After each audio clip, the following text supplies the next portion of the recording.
Hello again from Fox News in Washington. Barack Obama's approval rating this week tied an all-time low of 38%.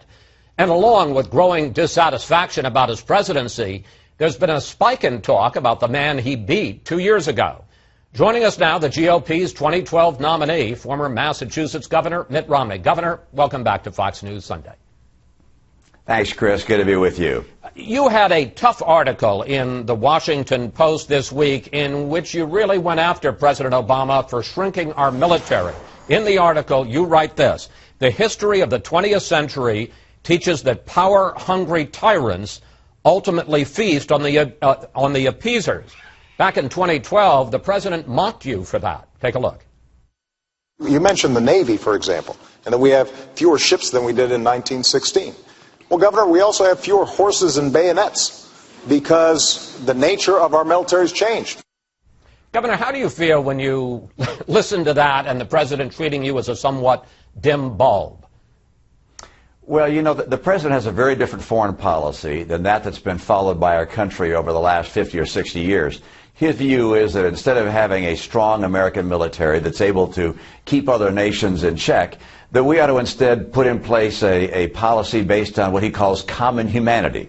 Well, humanity is not common in its views. What one people call evil and other people call good. The world relies upon, and America must rely upon, a strong military. And by the way, China understands the importance of a navy. Its navy will be larger than ours within 7 years. That's the consequence of the president's policies. In that same presidential debate, Mr. Obama also made fun of your views on Russia. Let's take a look at that. Governor Romney, I'm glad that you recognize that al-Qaeda is a threat, because a few months ago, when you were asked what's the biggest geopolitical threat facing America, you said Russia. Not al-Qaeda, you said Russia. In the 1980s are now calling to ask for their foreign policy back because, you know, the Cold War has been over for 20 years. Governor, when you look at Ukraine and the decision not to keep U.S. troops in Iraq and the decision not to arm the rebels in Syria from the start, what do you make of the choices that this president has been making, particularly here in the second term?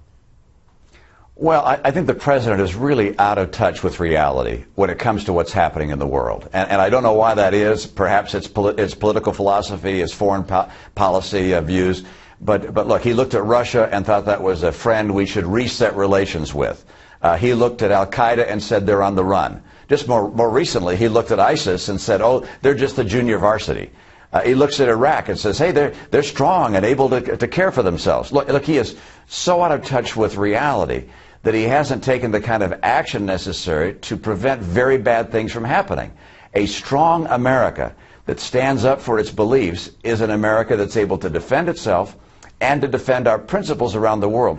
But when America is seen, and the president is seen as being weak, bad people do bad things. And you're seeing that all across the Middle East. You're seeing that as well in other parts of the world, including, of course, Afghanistan, Ukraine. It's a real tragedy.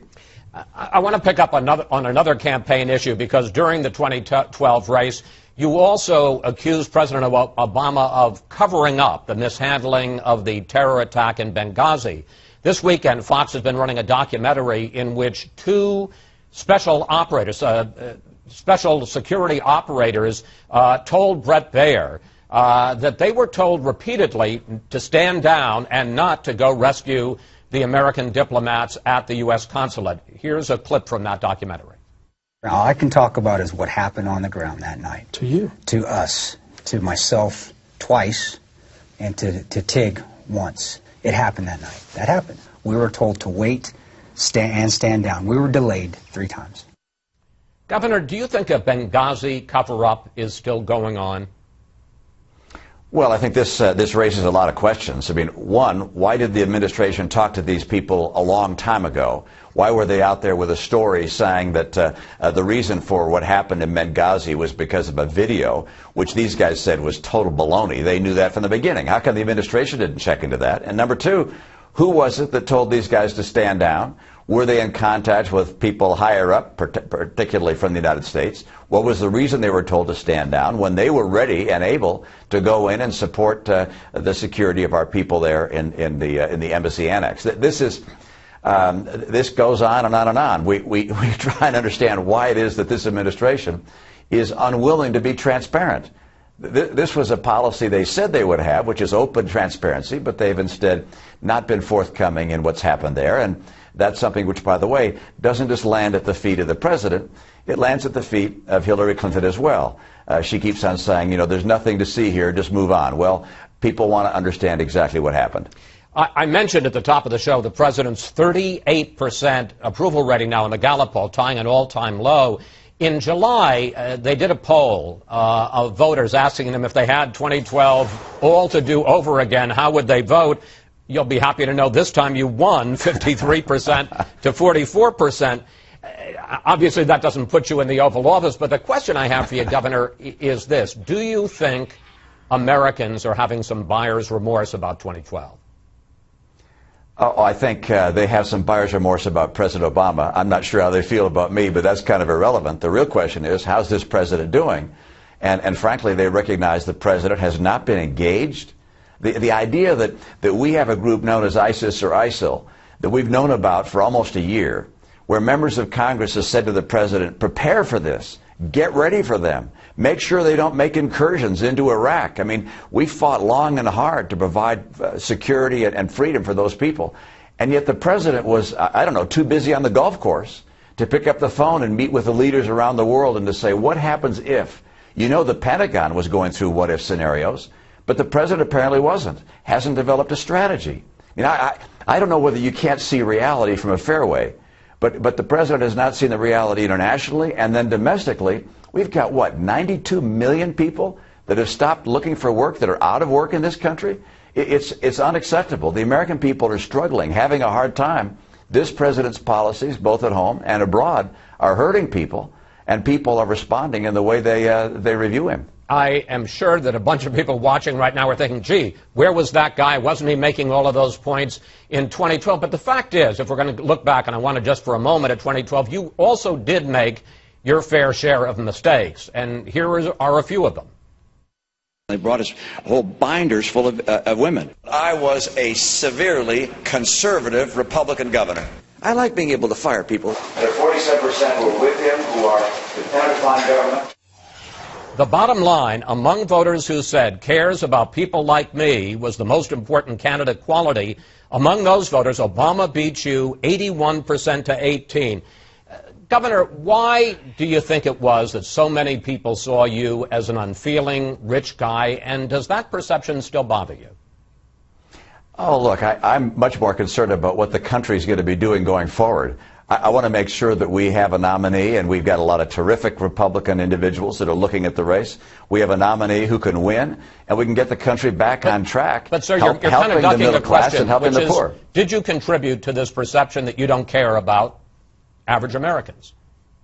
Oh, there's no question but that I and my campaign made some mistakes. I think it's going to be a long time before we see a perfect campaign and a perfect candidate. Look, I have weaknesses. I don't get every sentence out perfectly. Sometimes I misspeak. That was a parade of horribles there that makes me cringe. But the reality is that the opposition did a very good job picking up on those mistakes and just beating the heck out of me. And I didn't do as good a job as I wish I would have.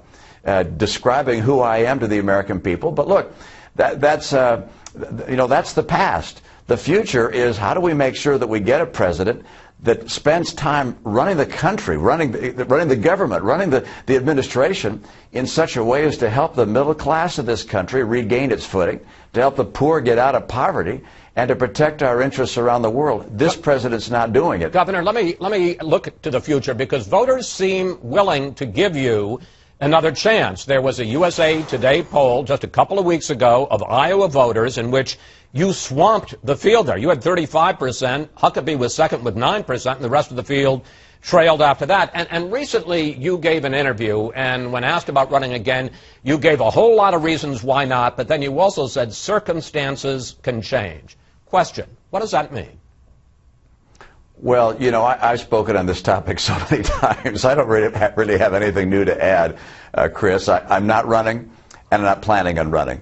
I'm going to be supporting our nominee, hopefully a strong individual that's able to take our message to the American people and get this country back on track for the people who need help. And there are a lot of people who do. But are you making a Sherman-esque commitment, absolutely will not run, if nominated will not serve, or are there circumstances under which you would consider running again?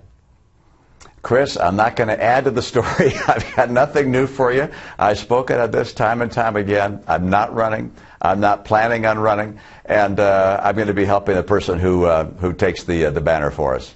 Let me ask you about this a different way. In your heart, do you still think that you would make the best president of all the people out there? Look, there's no question in my mind that I think I'd have been a better president than Barack Obama has been. No question in my mind about that. And there are other good people who I'm sure will be able to lead the country in the future. I wish it were me. Let me tell you, it was a great experience running for president. I loved that. But my time has come. Come and gone. I had that opportunity. I ran. I didn't win. And now it's time for someone else to pick up the baton. You mentioned Hillary Clinton. Do you think you'd make a better president than Hillary Clinton? No question about that in my mind. The American people may disagree with me, but look, you've got to get this economy going. You have to have people who understand what it takes to create jobs and to help people come out of poverty, to help the middle class have a better and more prosperous future. You've got to have that understanding. You've also got to have people who've actually run something.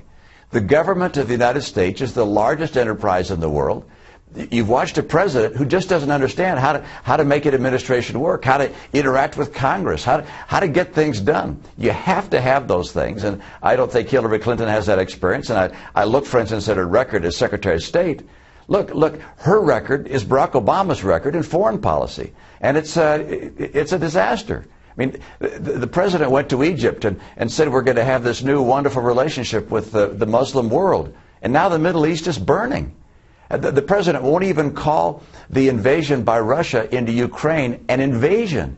Look, if you can't speak decisively, you can't be decisive.